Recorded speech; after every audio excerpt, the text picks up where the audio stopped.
আজ ভারতের ৭৮তম স্বাধীনতা দিবস, অর্থাৎ ব্রিটিশদের ভারত ছেড়ে যাওয়ার ৭৮ বছর পূর্তি।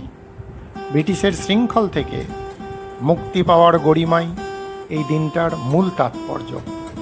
সবে সেই তাৎপর্যেই আমরা আটকে থাকব, নাকি শৃঙ্খল মুক্তির আলোকে পরবর্তী কোনো তাৎপর্য নিয়ে স্বাধীনতা দিবস পালিত হবে, তা ভাবার সময় এসেছে।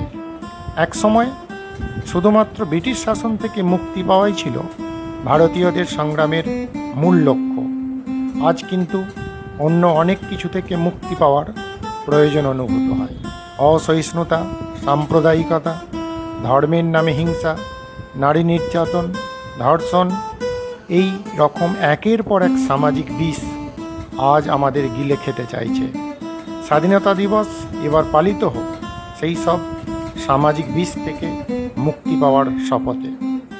এককালের অপরাজেয় ব্রিটিশ রাজশক্তিকে পরাজিত করেছিল ভারতীয়রা।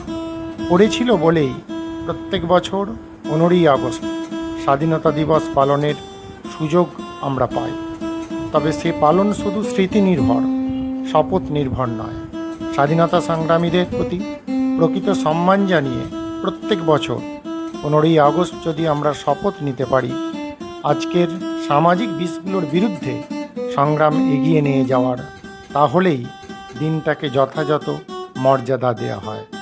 আর সংগ্রামে জিততে পারলে আমাদের প্রত্যেকের স্বাধীনতার অগ্রগতি হয়। বর্তমান প্রজন্ম ব্রিটিশের বিরুদ্ধে লড়াই চোখে দেখেনি, শুধু শুনেছে বা ইতিহাসের পাতায় পড়েছে। তাতে মহান স্বাধীনতা দিবস বর্তমান প্রজন্মের কাছে অপ্রাসঙ্গিক হয়ে পড়ে এমন নয়, কিন্তু দিনটা আরও বেশি প্রাসঙ্গিক হয়ে থাকতে পারে যদি প্রত্যেক ভারতীয় নাগরিককে এই দিনে নতুন কোনো লড়াইয়ের দিশা দেখানো যায়। ধন্যবাদ।